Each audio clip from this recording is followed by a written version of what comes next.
That's the weird thing. Because you're Yeah. How'd they make out yesterday? yeah, the audio still changed. What was yesterday? Hockey game? My phone. Sunday. Sunday. Yeah, they won actually. They won Sunday night and they won maybe the night before, so they're on a 2-game So weird. winning streak. So you're having so much fun with life, I forgot what day it was. How was my announcement?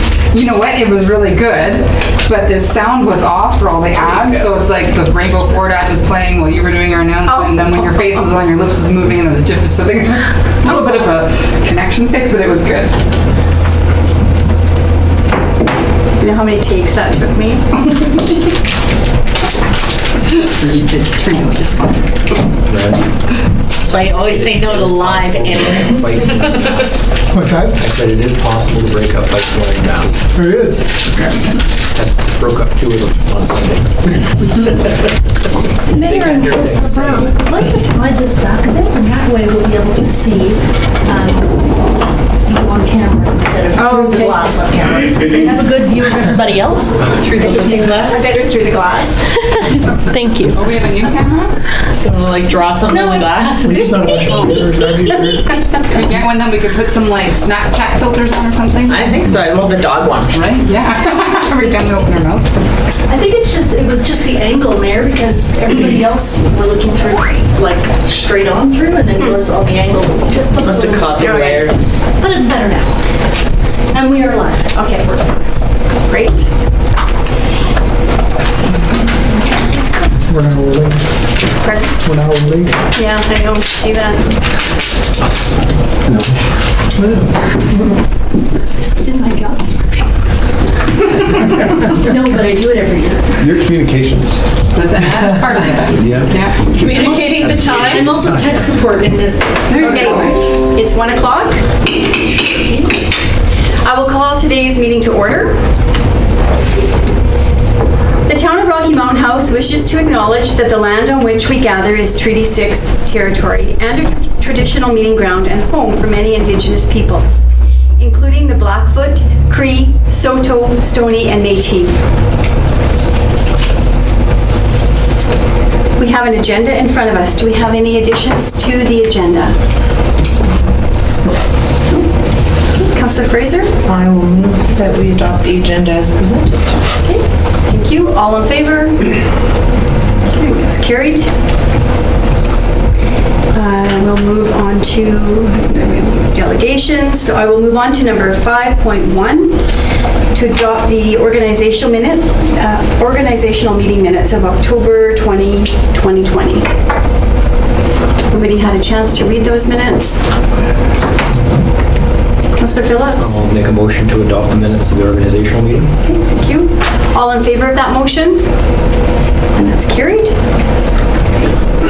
We'll move on to 5.2, the regular meeting minutes from...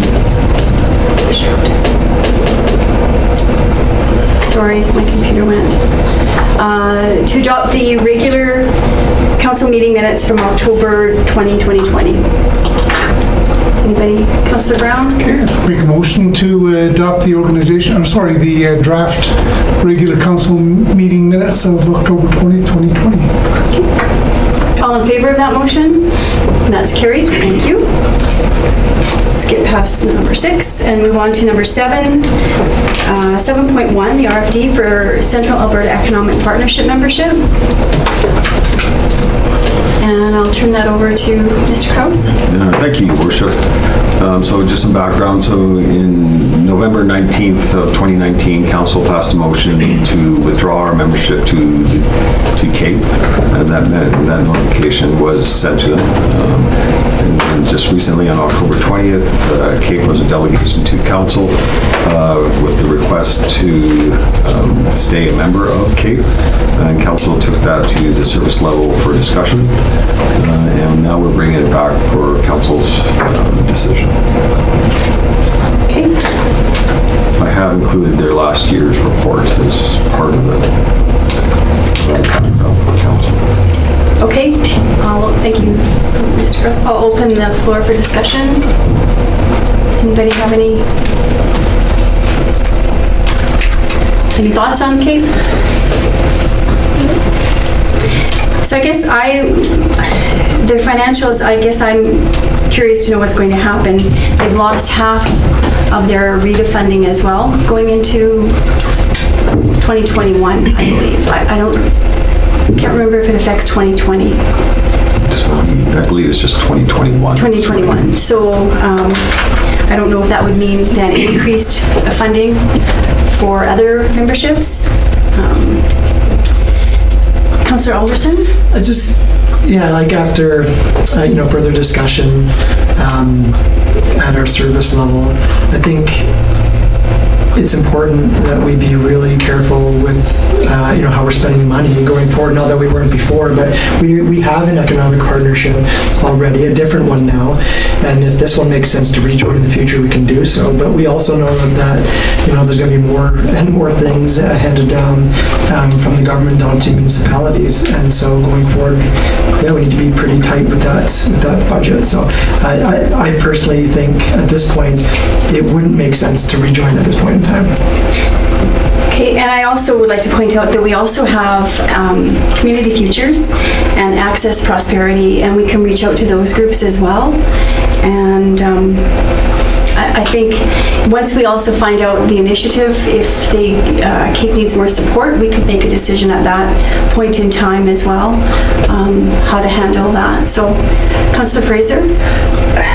I just went through their presentation again and went over it, and it's too vague for me. If it was a new group that came and said, we would like you to join, we want to do something, we don't know what it is, we have no business plan, we have no contacts we can share with you, we've got no info going forward, that's maybe when there is a more solid answer as to what they're driving at. I think right now it's nice to have the networking and connections, but I don't think that they have a crystallized goal that we can help them with. And so I don't think it's a good use of our money. Okay, Councillor Brown? Yeah, not only are the goals vague and somewhat obscured, I find the benefits to the town for the money we're spending are just as obscure, so I'm not in favor of continuing. And I guess kind of an echo on Councillor Alderson, we can't afford to duplicate any services, and so I believe we would be with this, so come. I agree with everything said so far, 100%. Same. I think nothing's, for the same reasons that towns got out of partnership.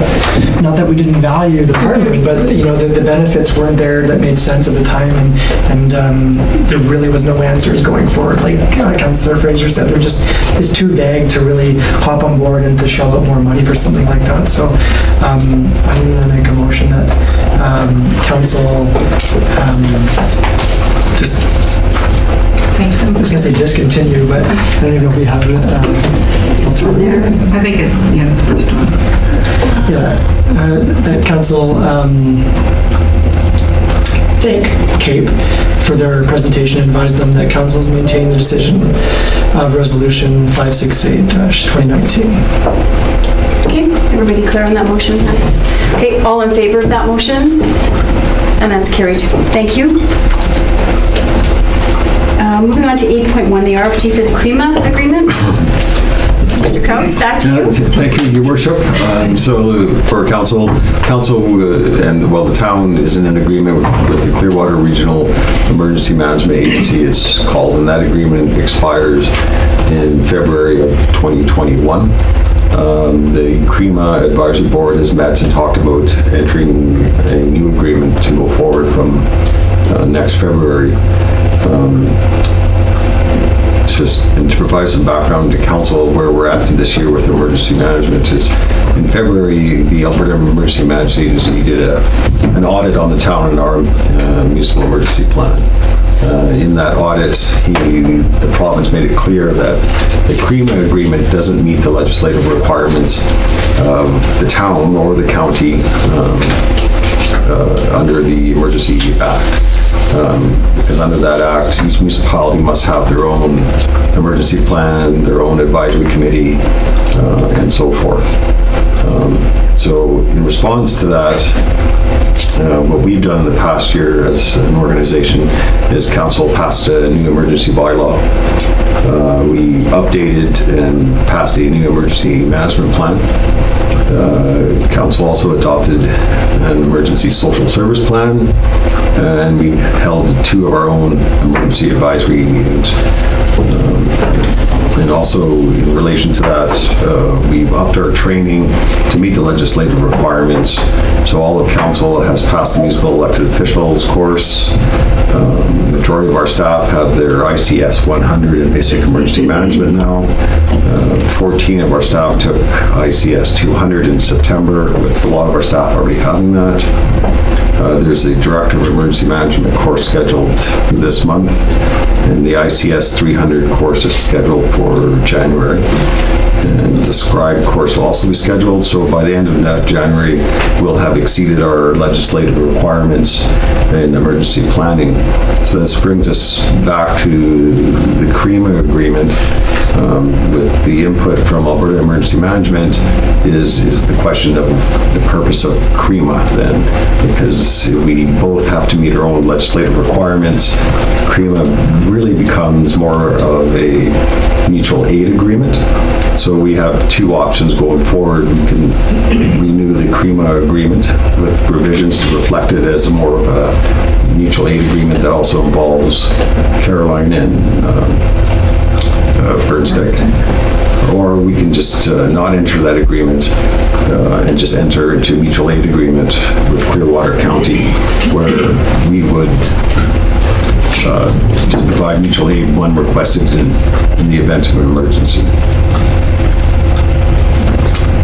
Yeah, I like, And I think we would also try to enter into a mutual aid agreement with Ochese and Sunchild too, because we are linked in emergency management.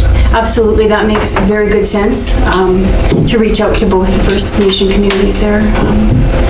I guess Bighorn as well. Yes. First, Ochese, Sunchild, and Bighorn. It makes perfect sense to me. Councillor Alderson? Yeah, I don't even think there really is more than one option. I mean, it really comes down to mutual aid at this point in time. CREMA served a purpose once. It just doesn't serve that purpose anymore. Its time has come and gone, so I think mutual aid is the way to go forward. Okay, Councillor Fraser? I think CREMA made sense because they were trying to reduce duplication of services, but because the legislative requirements now require that both municipalities have to have their own plans, unless we're one municipality, we can't have one emergency service and meet those requirements, so. So it's kind of duplicated now. It is now duplicated, but. Yeah. Councillor Phillips? I think looking at all our agreements is prudent to do on at least an annual basis. We looked at CAPE, now we're looking at CREMA. Things evolve, things change, legislative things change, and CREMA, again, made sense in the past, but doesn't make sense in the future. Okay. Any other discussion? Okay. Councillor Brown? Okay, I'd like to make the motion that council let the Clearwater Regional Emergency Management Agency agreement expired and propose a mutual aid agreement to Clearwater County. Do we need to add the other communities to that? Your worship, yeah, that'd be awesome. Add to that, or would you like a separate? Or a separate motion would be fine. Well, I don't know which, if we can add it on to this one. Yeah. Okay. And in addition to the local First Nations communities. Okay. On that motion, all in favor of that motion? And that's carried. Thank you. Okay, we're going to move on to number 8.2, the RFD for the airport terminal.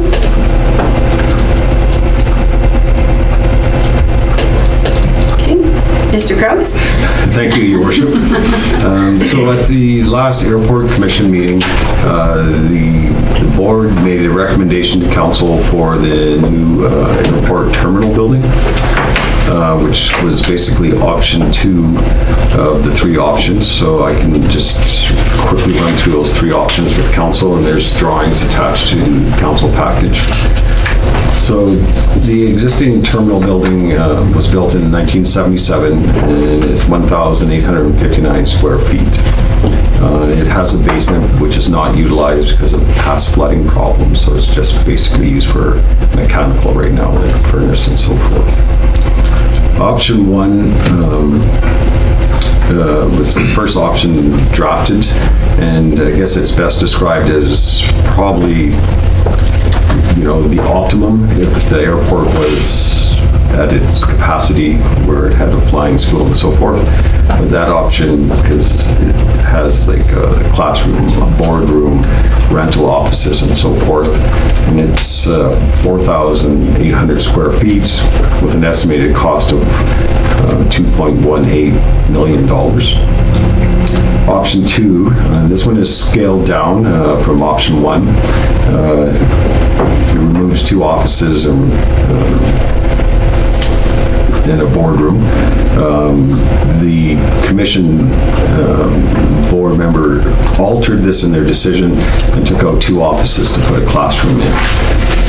But it's the same square footage of 4,040 square feet, and its estimated cost is $1.9 million. Then there's the third option, which kind of is mostly just replacing what is existing there now. It is a larger footprint because the main area was increased basically on the principle of how many people could fit in there during COPA or another event out there. So it's 3,200 square feet with a price tag of about $1.5 million.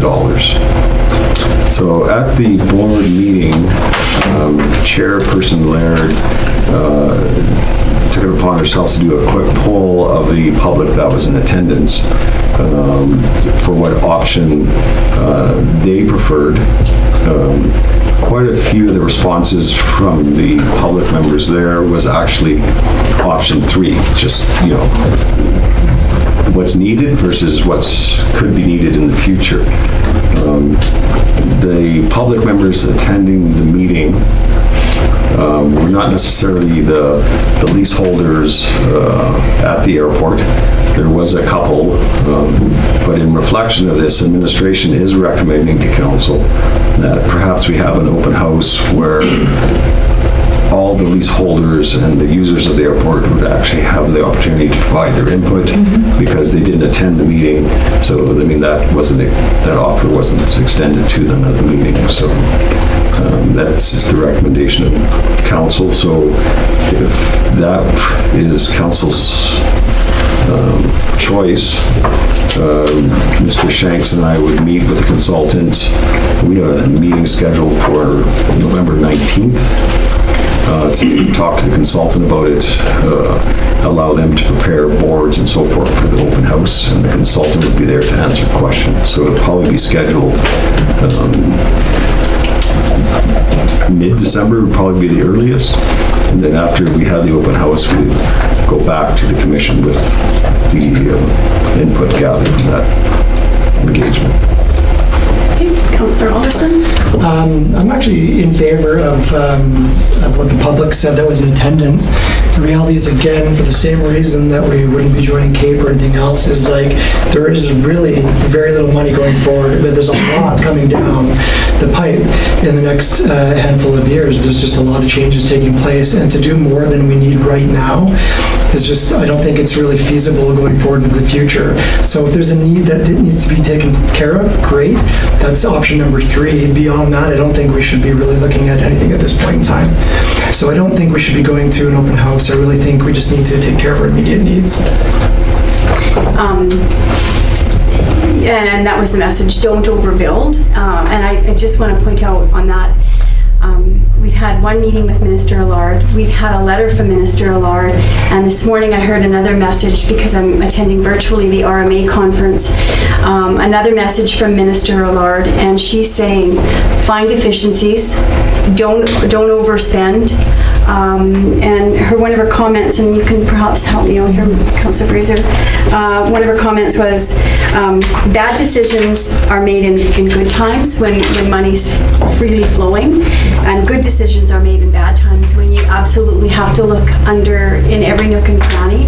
So it just signals to me that there is a lot coming forth at municipalities, and we really need to be diligent about future spending. Absolutely more now than ever before. So, Councillor Phillips, and then.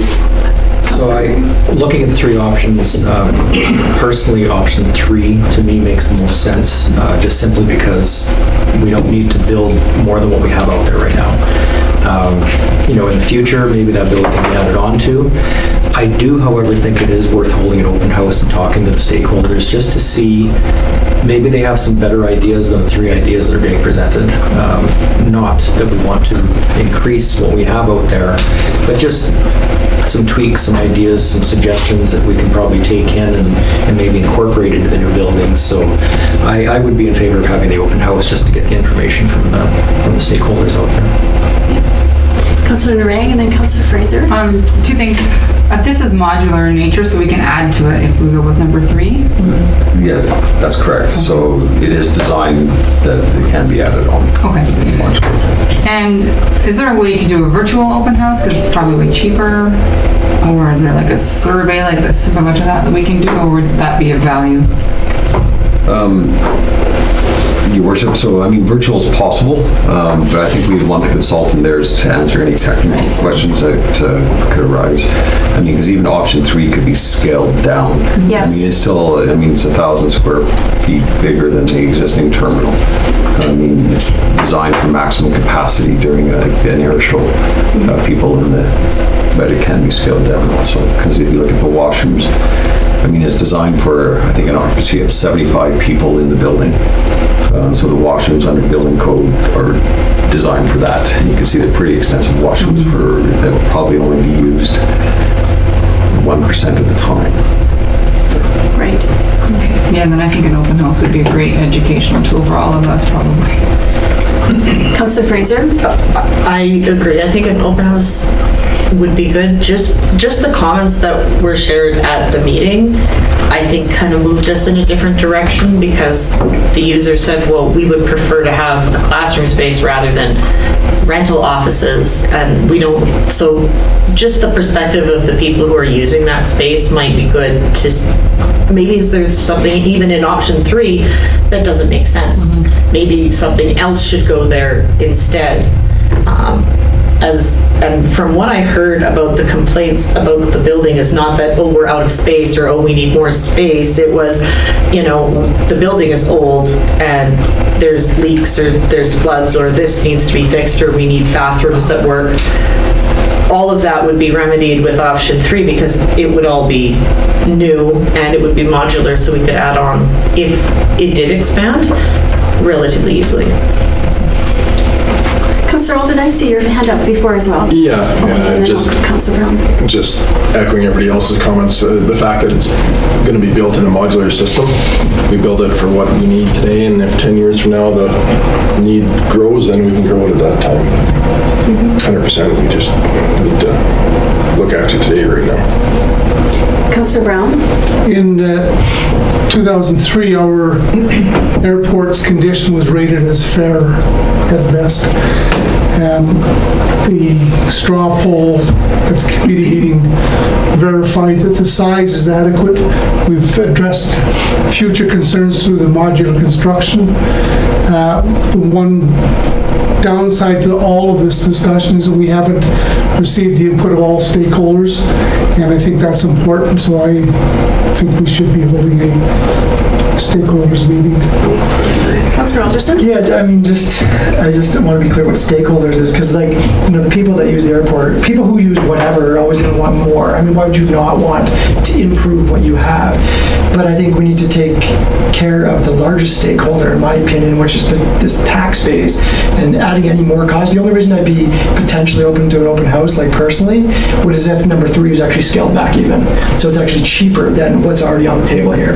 Because I don't think it should be option 1 or 2. 3, at the very high end, if it can be scaled back from that, it should be taking care of the very basic needs that need to be met at this point in time. And that's basically echoing what some of the local stakeholders were saying at that meeting. So that's why it's, I think, important to give all stakeholders, local, a definite say in that. And so Councillor Fraser, then Councillor Brown.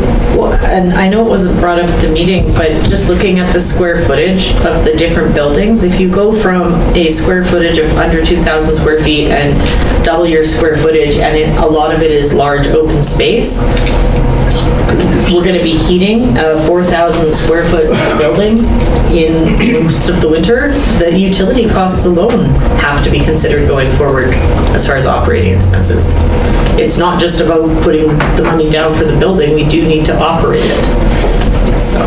Okay, Councillor Brown? Yeah, I hear Councillor Alderson's concerns.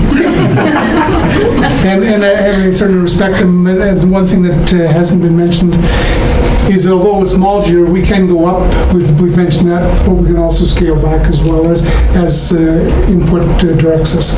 Yeah, I agree. I would like to say, it does say in here to hold it at an open house at the airport terminal. Should we consider the Lou Soppin instead, as it's a little bit larger? Your Worship, I mean, the location can be changed. I mean, I think administratively, we just picked the terminal building because that's, the home of the stakeholders. Yeah, They feel comfortable. I understand that, but I just don't know how many people we could get in at one time. Like, it would be stretching it to put 25 in there safely at this time. Yeah, you're correct, Your Worship. So, yeah, okay. COVID times. Yeah. So I'm all for holding this open house, and I think the sooner the better. I would just make the recommendation that we hold it at the Lou Soppin instead. Councillor Narang? Should we also take effort to do invitations to specific stakeholders? Will letters go out to the stakeholders? Yeah, Your Worship, what administration is envisioning is sending letters to all the leaseholders, to the Flying Club, the Rocky Flying Club, and the Aeronautical Group, and Air Show Society. And Forestry? They're a leaseholder, so yeah. Yeah, perfect. All right, okay. Okay, any more discussion on that? No? Okay. Councillor Brown? Do we have 2 motions here or one?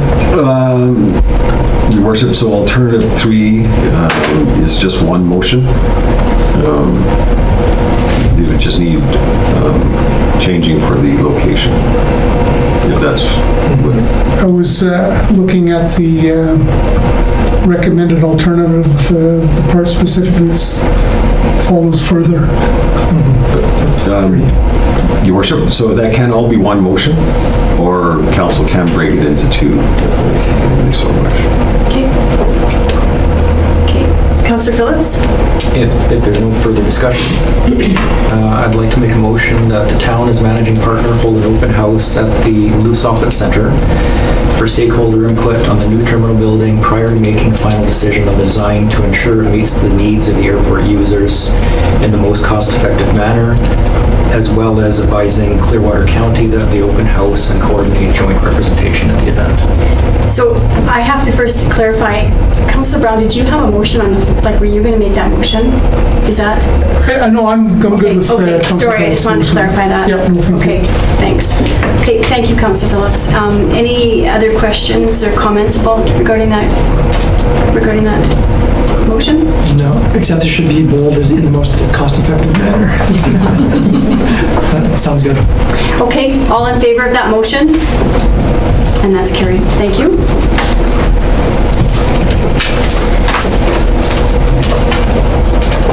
So we'll move on to 8.3, the Clearwater Regional Fire Rescue 2021 budget.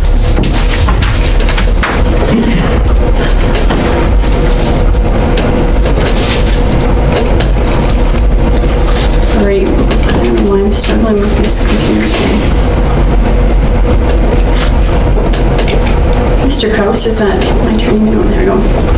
Yeah, thank you, Worship. Okay. So the ICC committee has met in accordance to the fire service agreement to discuss the 2021 budget. So on the operating budget side, under the agreement, they have to, the agreement requires the operating budget to stay under the NPI, Municipal Price Index, for any future years. The proposed budget does meet that requirement, and the ICC has made a recommendation to accept the operating budget to the councils, which would be a total of $2,709,530, where the town pays 23.25% of that. The ICC committee had a lot of discussion on the capital budget. Because the initial budget was pretty heavy for going to 2021. So some units have been moved out. So the aerial truck that was first presented to the ICC was pushed out a year to 2022. Unit 602 was also pushed out after the initial discussions, but in the discussion with the ICC, that was brought in just to spread out the costs.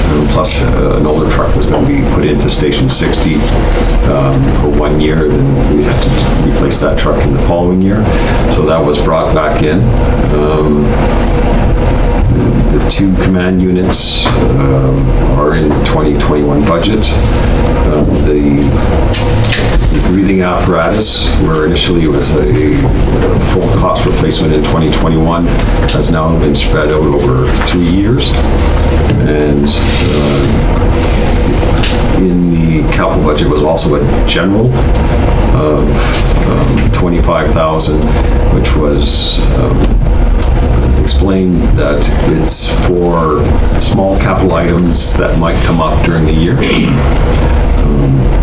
So with that, the ICC is providing that recommendation to the councils to adopt the capital budget. Administration has also reviewed it. There is, I guess, from an administrative point of view, we never put forward a capital project that isn't really tied to anything for council consideration. So I guess administration isn't really supporting the general portion of the capital budget, or is not recommending that to council, even though the ICC did put it forward. I guess from our perspective in the municipality, if we can't tie something in a capital budget to a specific object for council to approve, then it shouldn't be there. If we have an emergency during the year and something capital breaks down, then we bring it back to council for that emergency expenditure. So that's what we'd be recommending in this. And I'm completely good with that. I agree completely. We need to understand what we're budgeting that for. So, Councillor Phillips? I agree 100% with that. When a capital amount is given and there's nothing attached to it, that money's going to get spent. It just inevitably happens. It gets spent on something, or there's a project or something gets created to spend that money. If there's a need, fine, we'll look at it, but to just write a blank check, I don't think is the right idea. Councillor Fraser? Just for future planning, it does look like they are replacing command units pretty regularly. Since those are used also as personal vehicles, do we need to look at the policy of houring them out or miling them out, because they're not serving 100% of their time as command units? They're serving some of their time, so I'm not sure it makes sense to have them in use with the regular municipal level of kilometers, because I think that's happening faster than we'd see with other vehicles that are solely municipally used. And we have had that discussion at great length about how are they getting miled out? Is it personal use, personal mileage use? And obviously it is. So I don't know. Do we take that to a request to say, can we look at the personal use on these command units? And do we need this many? Because it's pretty expensive. Your worship, council can pass a resolution for us to inquire on that, on the policy and use of the command vehicles. Councillor Phillips? Further to Councillor Frazier's comment on the command units, based on the 10-year capital budget, those command units are replaced every 7 years, which seems like a very small amount of time to be replacing a $90,000 unit. And 7 years just doesn't seem long enough for lifespan, which I think should be pushed out for more than 7 years. These ones were how old? These two. Do you remember, Councillor Brown? I don't.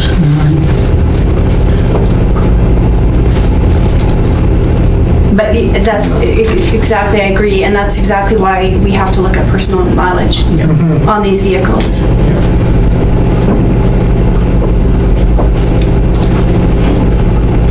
Any other discussion? Councillor Auld? I just have a question. The personal use on these vehicles, that's under their operating headquarters. We really have no say over how they dictate what they can and can't be used for, correct? Right, but we could, as a partner, discuss that, for sure. Yeah. Councillor Brown? Just confirmation, I guess, from Mr. Crouse. So the vehicles are actually timed out by year? Can they have a 20-year plan for the vehicles? Your worship, I mean, I would have to get clarification from the county on their policy for replacement of vehicles. I mean, they do have a policy, and I believe it's kilometers versus age. I would have to verify that with the county. I think the kilometers is 160,000 for emergency vehicles. If I recall right from the ICC meeting. And I'm getting, in my mind, I'm getting conflicting information, because I do remember a discussion about years, but I also remember a discussion about kilometers as well. So now I'm starting to second guess. Yeah, your worship, so the actual fire apparatus is mostly years. So like the pumper, the tenders, the aerial, is more based on years. But the command vehicles, I believe, are based on kilometers. Great. Okay, Councillor Fraser? So maybe it would make sense that those are moved to years. If they want to maintain vehicle wear and tear that is, being added on by personal use, okay, but, that shouldn't count towards us replacing them sooner. Your worship, just for clarification, in the meeting, it was explained to us that they're not for personal use. Okay. The driver of the command vehicle is allowed to stop at the grocery store on the way home, but it's not for other personal use, is how it was explained to us.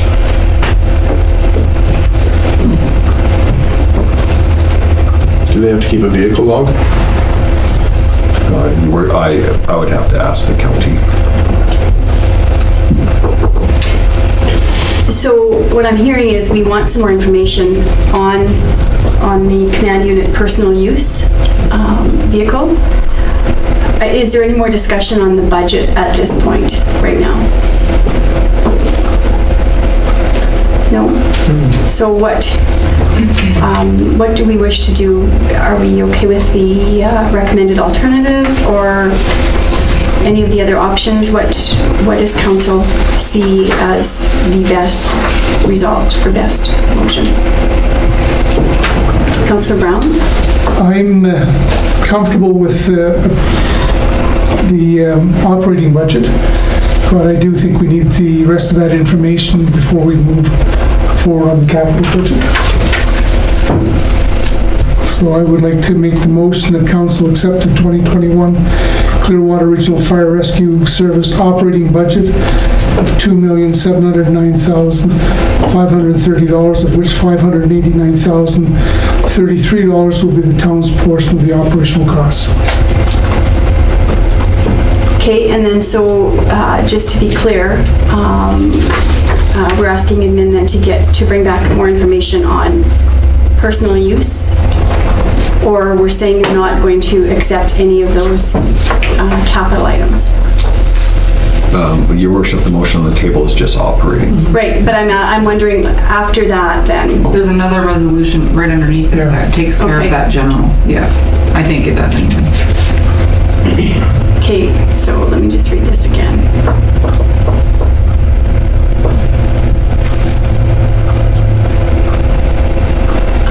Okay. Is everybody good with that motion? Okay, all in favor of the motion? And that's carried.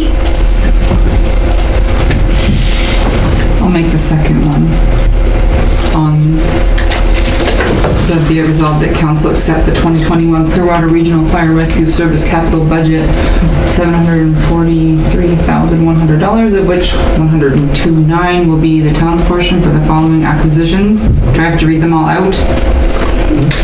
No, You got it? Okay. With any capital purchases itemized as general in the 10-year capital plan be brought forward on a case-by-case basis for council's consideration. okay. So your worship, for clarification, that's approving the command units, correct? Yes. Everybody's clear on that motion? Any other conversation? Okay, all Actually, in, I'm sorry. I'm just wondering if that with the annual capital purchases itemized as general in the 10-year capital plan be brought forward on a case-by-case basis for council's consideration, that's still, then we're still earmarking that $25,000, or we're not. Your worship, so we're not approving that as part of the capital budget? And that's not included in the calculations for the numbers? No. No. Okay, perfect. Okay, sorry. it's been taken right out. Okay. Because it was 25. Yeah, Councillor Auld? But we are approving the go-ahead for the command units yeah, with this. that's what's in this one, yeah. Yes. So the administration doesn't have to come back with any more information. But we can ask for that in a second resolution. I don't think that, we were not wanting that before approving, were we? Not to my understanding. I do believe we need to look at that though. That's a go Yeah. forward. We can ask for that information from Clearwater Regional. Well, once we vote on this, they have the go-ahead to do it. Just the two. But going forward, if you look at the 10-year plan, we're asking them to look longer and make the trucks last longer is what we're going to be asking them to do.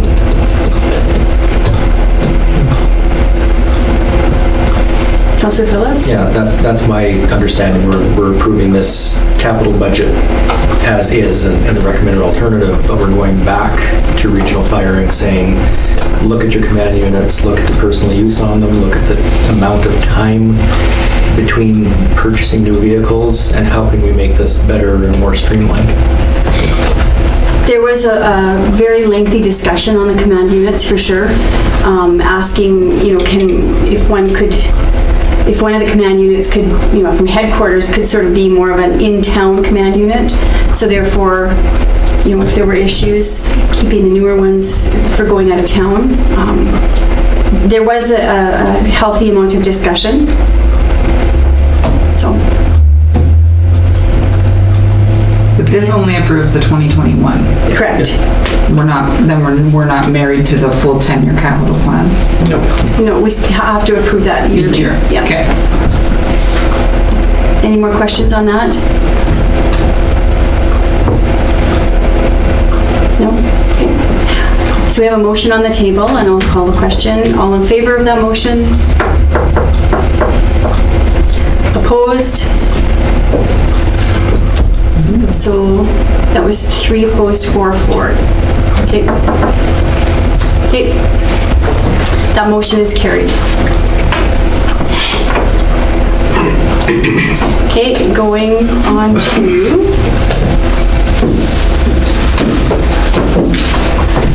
Your worship, is just following up, just make sure administration. Correct. So your council wants more information on the personal use of command vehicles and going forward, then we probably should have another resolution. Yeah, I'll make that resolution, that we ask Clearwater Regional Fire Rescue for more discussion going forward on the personal use for command units.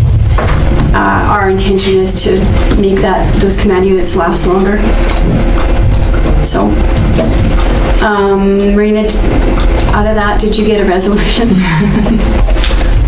I have, Your Worship, I have be it resolved that council instruct administration to research the personal use mileage of command units. Any other questions regarding that? All in favor of that motion? And that's carried. Thank you. So we're going to move on to 8.4, the RFD for the indoor sport rate for Louis Socket Community Center. Good afternoon, Your Worship and Council. Good afternoon. Before you this afternoon, just to bring forward a request for decision on rate for the Louis Socket Center. You know, a little bit of a background to this. You know, obviously during 2020, it's been a challenge with COVID-19 and the use of many facilities within our community, in particular the school facilities, which have been closed to external users until further notice. And the last we heard is New Year at earliest. So administration, we've been looking into alternate uses of town spaces, including the Louis Socket Center. And again, this was also a discussion at the Recreation Board meeting last month about the need for the community to have spaces to participate in other activities. So we've looked at the Louis Socket and have determined that we can fit 3 temporary pickleball badminton courts within the facility, and staff have actually proceeded with putting the courts in. They're in place, they're ready to be used. Just bringing forward to you today the possibility of using those courts and setting a rate for the use of those courts. What we've looked at is the overall rate for booking the auditorium at the Louis Socket Center would be a little cost prohibitive to pass that on to an individual court or even using the entire space. So we're proposing that we use the rate that we would charge for a meeting room, which was $33 an hour, if somebody wanted to book all 3 courts. If somebody wanted to book just 1 court, we would divide that into thirds. So we would propose that the rate for the pickleball courts at the Louis Socket Center would be $33 for the entire 3 courts, or the entire use of the auditorium for a sport group, and $11 per hour for a single court. We've reached out to many of those groups and organizations that have been affected by not being able to get into the schools. Pickleball was one, badminton group is another. Volleyball, unfortunately, not something we can entertain at the Louis Socket Center because of the height of the ceiling and the potential damage to cameras and lights and those types of things. So, yeah, we've received comments back from several of them that yes, they would be interested in utilizing the facility. Some of them question, well, we're used to getting the schools for free. Would the town consider giving the same to the user groups? And our response at this point is when there's a cost for utilities and staffing and cleanup and those types of things, which would normally be taken on by the schools as part of the joint use agreement. So this would be separate outside the joint use agreement. It does give the community options during the winter months for alternate types of activities. And so that's where we're before you today. asking, council to set a temporary rate until our community is able to get back into the schools. I don't know that this is something you want to propose as a permanent change to the rates and fees bylaw, but something for council to consider. Councillor Ald? I think that's a great idea. Give some kids some options, something to do. I'm just curious what hours of operation. At this point, looking at our operations with staffing, it can vary because in the summer months, our staff would go over and check the washrooms at the Legion washrooms and those types of things. So based on the bookings, we could go in and open it up at 10 a.m. or we could set particular times. We could go from 10 a.m. till 9 p.m. and our staff would be able to, it's close enough, they could pop over, do their touch points cleaning a couple of times a day without great impact into the services and the cleaning that we're doing at the Christensen Center already. Great. And that's kind of what I think this is a great opportunity to utilize our facility that is sitting empty at this point. And I just want to make sure that it's not going to affect our budget by, going over, having to have a nominal charge is ideal. So, and it's great that that's being explained to the users like that. So thank you. Councillor Alderson? Yeah, I think it's a great idea as well. I was just curious, without it being in front of me and I didn't look, but how's that line up with the outdoor court rental rates?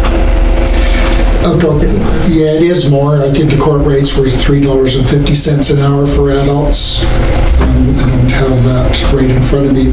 But again, the outdoor courts didn't require power, didn't require staffing to do those types of things. So trying to keep it reasonable enough. Typically, a game of racquetball would have 4 people. Dividing that cost amongst the 4 people at $11 an hour is still in that same range of $3.50 per person, or somewhere in that range. Any other questions, comments? Okay. Councillor Phillips? I'll make a motion that council approve the proposed temporary facility use rate for the sport group activities at the Lewis Office Center of $33 per hour for the entire auditorium, or $11 per hour per court until the local schools are reopened for community use. Are you clear on that motion? All in favor of that motion? And that's carried. Thank you. So we're going to go on to number 9.1, utility bill concern. I turn that, Mr. Kraus, is that you? Thank you, Your Worship. So we received a request in regards to a utility bill concern. So the property, maybe I'll explain the property first. So we look at an aerial photograph. This is one parcel of land with 3 mobile homes on it. There's one service line that runs to the mobile home on the north side, so the top of the picture. That service line goes through a meter in that home. Then from that home, there's a service line that runs to the middle home, and then to the third home. So 3 homes are serviced off one service line. So they experienced a break in the service line, and I believe it was between the middle home and the south home, which they had repaired. So obviously all that water that went through that broken line went through the meter. And so the residents are charged for that water because it went through the meter. What the request is to waive at least a portion of the sewer charge on the utility bill. Because our sewer charges are based on how much water flows through the meter. So I think it's around 80% is how it's calculated. So in a normal house, I guess, 80% of the water that you consume is actually going back into the sewer system through showering, washing dishes, and so forth. Then 20% is calculated for consumption. So in this case, I mean, obviously the water didn't go back in the sewer because it was a water main break, and that was the residents' concern, is saying they shouldn't be charged for the sewer charge because it was a break that didn't go through the sewer system. Can I just clarify, so this utility bill in front of us is for the 3 homes that are on that property?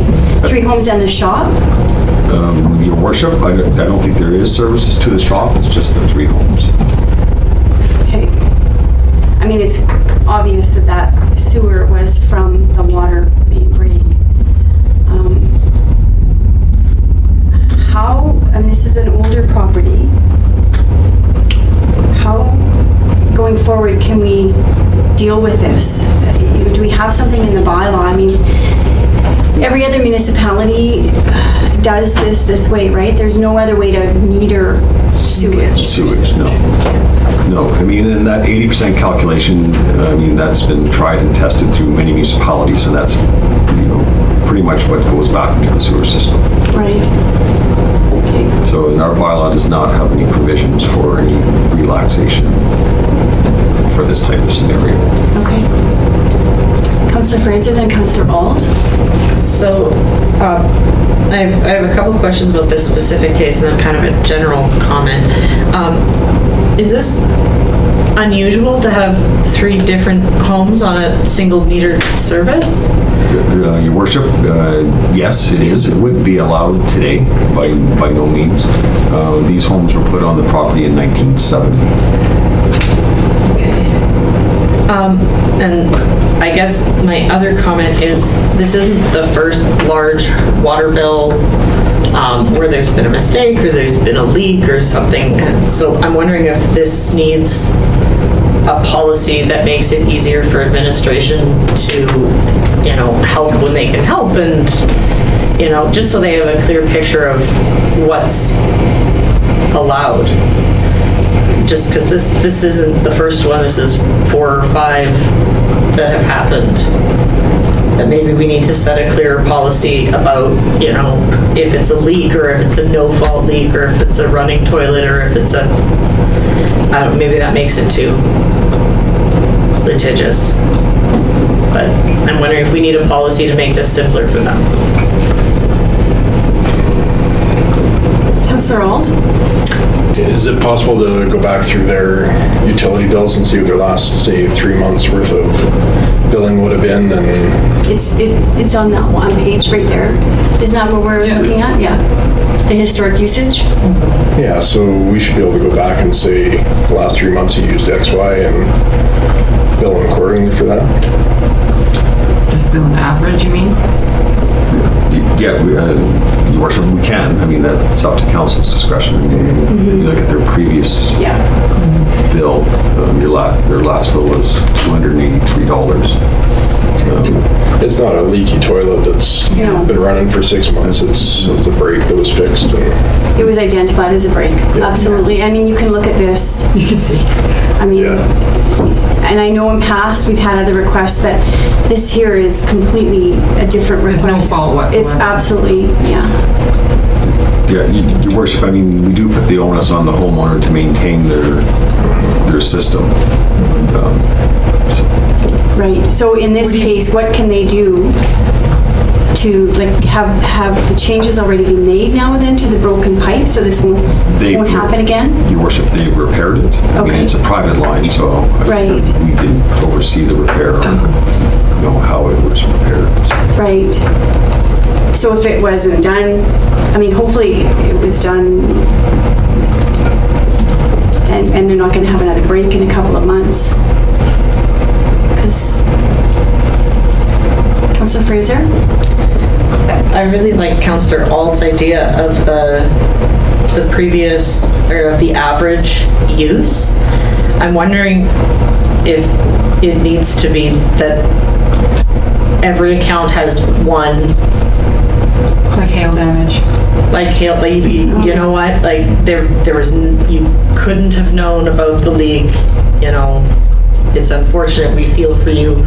and charge them for, what would be their regular usage, but it doesn't get to become I don't want to use get out of jail free card, but we understand that there are circumstances beyond your control that you don't know about, but we also don't want to just open the door for everyone all the time. Councillor Alderson? I don't think it's that simple. The same thing happens to vehicles. It's our, and so there is expenses that we take on as homeowners that they suck when they happen, but that's the joy of being a homeowner, lucky homeowners. So I think I don't mind taking an average. However, it is a private line, and if there's an onus on a homeowner to be taking care of that, maybe there's a certain percentage that we forgive or a certain amount, but I don't think the whole thing can be because of the same reason. Same thing with a vehicle. That's the way I look at it. And Your Worship, just for clarification, they're not looking in their email for, for the water to be compensated. They're looking for the sewer portion to be compensated. A portion of the sewer. Yeah. Councillor Phillips? Yeah, I think trying to put in a policy to address these would be very complex and complicated and probably overly complicated because everyone's going to be different. Every situation is different. This one, the water didn't go in the sewer line. The next one, the water will go in the sewer line. I think they almost have to be dealt with as an individual as they happen. And unfortunately, they do happen. I like Councillor Ald's idea of looking at the last 3 months of sewer charges, making an average. That's what you would have been charged normally. The difference between what was charged here and what you normally would charge, that can be forgiven. Can I just ask, so I'm looking at the bill, it doesn't look like there's any charge for sewage on August and in January, but there's a fair amount of water. Am I seeing that wrong? Plus last year, current year. Yes. So Your Worship, on the bill, It's just water. Oh, right, okay. Right. Good. But still, there's nothing in August? No water use in August? Maybe they went on holidays. But 3 properties? Councillor Alderson? Just back to my last point, just addressing Councillor Phillips' last comment, I don't think it's that simple of just taking the average because that doesn't take into account the onus as a homeowner. Yep. As much as that sucks, if something goes on a vehicle, it's still up to the owner of that vehicle, despite the fact that it went. So I don't think that it should be fully on town. I think perhaps we can discuss a certain percentage or a dollar amount of forgiveness, but part of that still has to be at the cost of a homeowner, in my opinion. Yep. Councillor Phillips? Just for clarification, I'm not saying that we excuse the water portion of it. I'm just talking strictly the sewer portion of it. Because none of this water went into the sewer line. We're not paying. So the town isn't incurring any charges out of that. So I'm not talking about the water, I'm just talking about the sewer. And the That's all they sewer, want. Yeah. and the sewer is $928.50, and the water was $1,015. What's a fair way to do this? I like my idea. Sorry, can you say that again, please, Councillor Auld? Take an average of the last 3 Take an average of the months? last 3 months, charge them that for their sewage portion, and then they get it fixed, and this year one get out of jail free card. Because it is their personal property that broke. Yes, it was after the, So if it was our property, it would be our responsibility. This is their responsibility. They okay. Councillor Lorraine? Just curious about precedent setting in this decision, because I agree, we didn't pay to treat the water. I mean, obviously, that was very, very clear. Is there anything that we need to be cautious about, Dean? Making a decision like this? Well, I mean, Your Worship, I mean, it opens the door for other requests. I just think council does. needs to be aware of that and clear what constitutes this and not. I mean, I think people make decisions also, like watering your lawn doesn't go down the sewer either. But you've made that decision to pay that price to water your lawn. So, so I think the council just wants to make sure it's clear where they're providing that forgiveness. Councillor Phillips? And, I mean, this would be a whole different discussion. If the water had ran and went into the sewer lines, then we would be having a whole different discussion. So, because it's very clear that the water did not go in the sewer lines by any means, that makes this decision a little bit easier. But the next one, where the water runs through a toilet and keeps running and goes into the sewer lines, that's something that can't be forgiven. Are we clear that it didn't go into the sewer? Yeah, it was a service line between the two homes. So it just went all over the Yard. okay. Because if you have a water break inside your house, that water will be going down the sewer. Exactly. So, I mean, this is kind of a unique situation because it's a service line Yes. between two homes on one property. Okay. Councillor Fraser? Okay, so if I have a service break on my property, so that's my pipes, and there's a flood, and it doesn't go down the drain, it breaks and floods in my lawn. If it doesn't go down the drain, how do people pay for that in town? Like, I guess if I have a flood, if I have a service break and it's on my side of the CC valve, who pays for that water? Like, I know I'd be responsible for the pipe and the digging and the cost to maintain my assets, but do I pay for the water? Yeah, so your worship, thank you, Councilor Fraser, because if the breaks before it goes through the meter, we have no clue of how much water was lost. So it's not charged. It's not charged. So you're talking from the CC valve To your house. To the house. Okay, so are we comfortable? Questions, Yeah, sorry. Councillor Ryan? Just going on to that, because it's confusing because it's 3 homes on one Yeah. property, and so that's what's making it even able to track that water in the first place, is because it was in between the 2 homes? Because the water runs to the first mobile home, Right, and then it's metered right there, and then after the meter, it goes off to the other 2 homes. So the average resident in a situation that's not like this would not be billed for the water then, unless it went into their home and flooded their... Unless the break after the meter. Yeah. But to be clear, the last 2 houses are metered under the first meter. Yes. So for every bill, they still are metered. So this is a really unique situation on a unique property. And I'm tending to agree with Councillor Auld as well.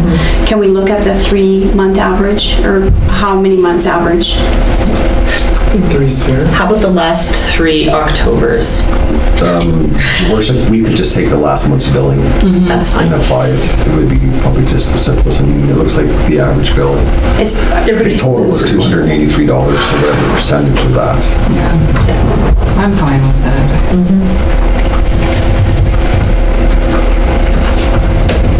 So we're taking off how much then? So that then, We don't know, because we don't have the sewage charge in front of us from last month. I could probably math it out, let me think.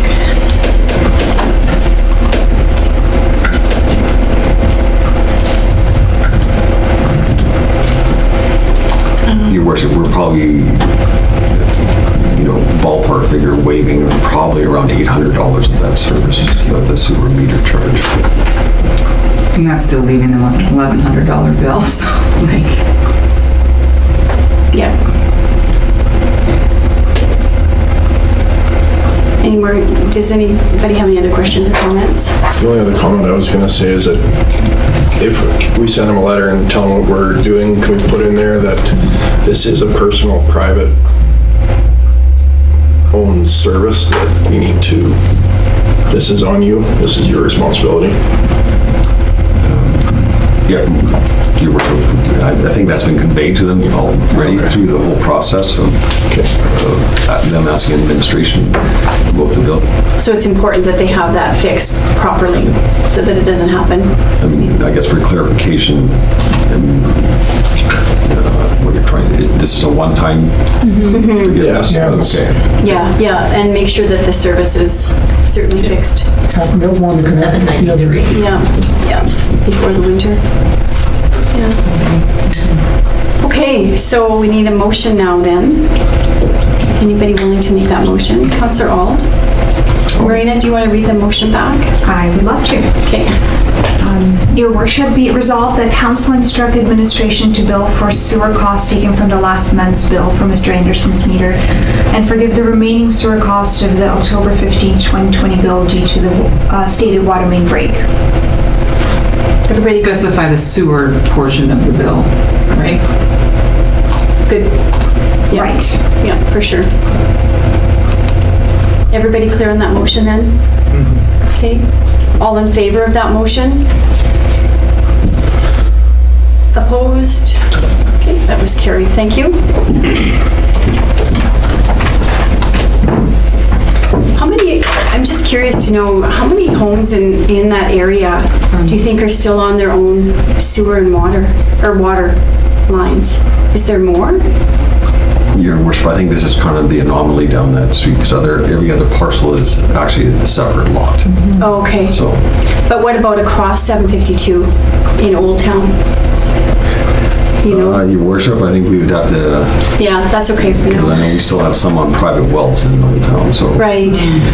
Okay, So, it's kind of a mix in that area. sure. Okay. How's everybody doing? Do we need a break or should I keep going? Break? No? Okay. We'll move on to 9.2, the update on Alberta Police Interim Advisory Board.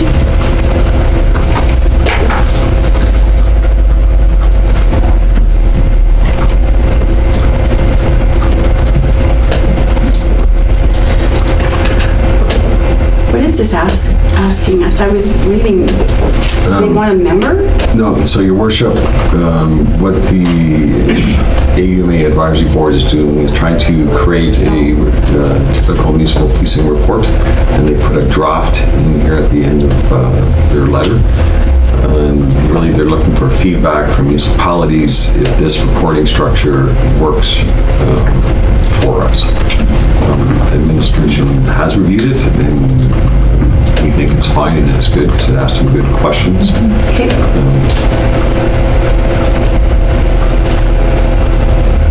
So this is something that we didn't need to take to the police committee?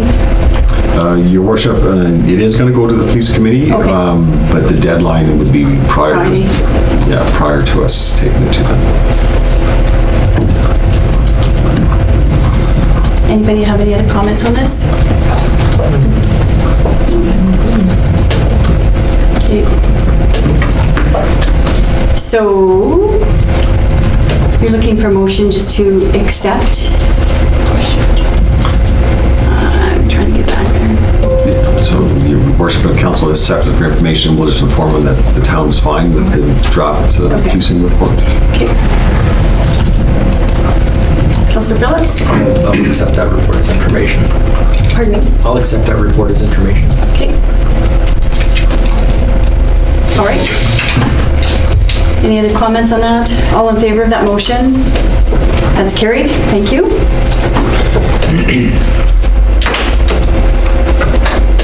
Okay, I'm just looking for, moving on to, oh, oops, sorry. I'm ahead of myself. Moving on to 9.3.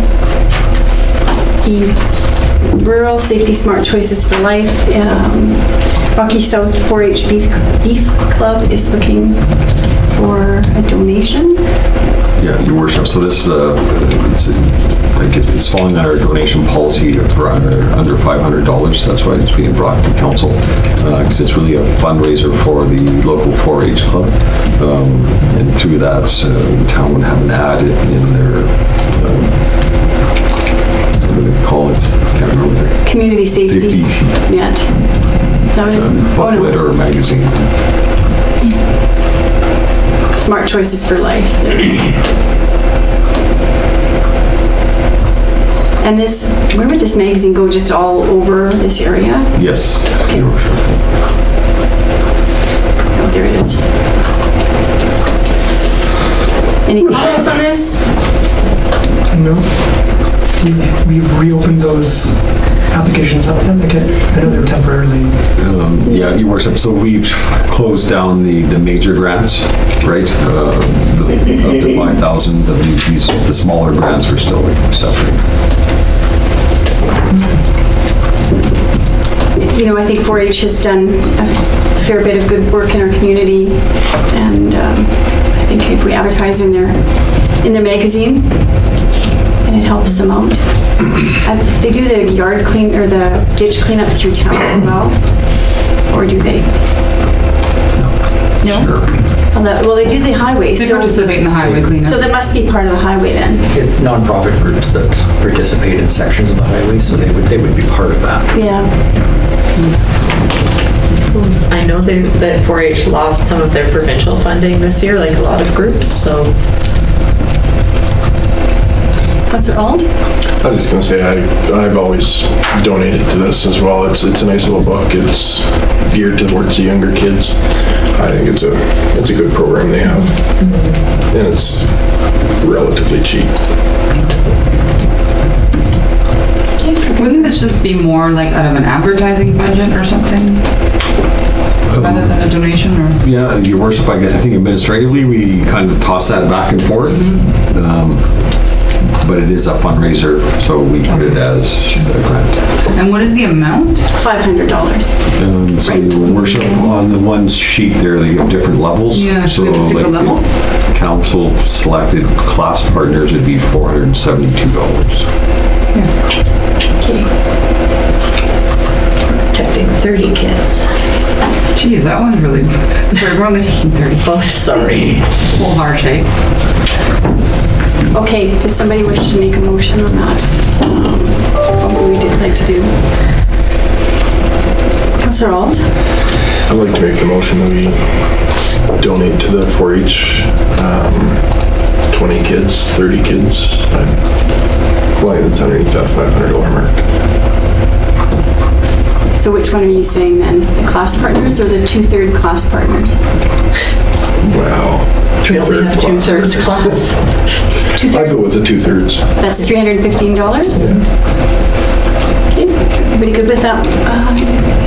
Any more comments on that conversation? Okay, you have that, Mariana? I do. Okay. All in favor of that motion then? And that motion's carried. Thank you. Okay, I just need a motion now to accept correspondence for information from 10.1 to 10.32 as information. Councillor Fraser? I'll make that motion. All in favor of that motion? It's carried, thank you. Moving on to number 11, 11.1, my report. Anybody have any questions?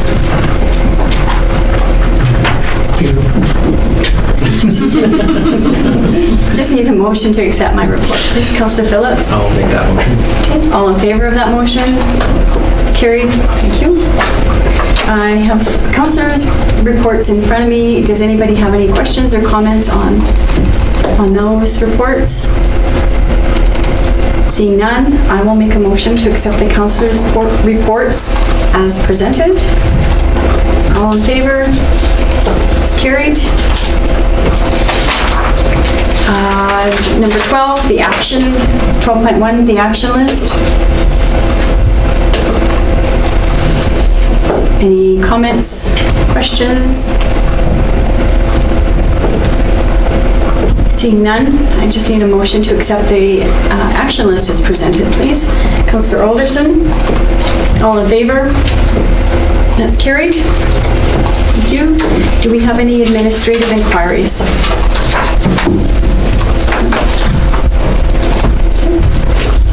How about any notices of motion? Don't look at me. Okay. So it's 2:15. I will call for a 5-minute break.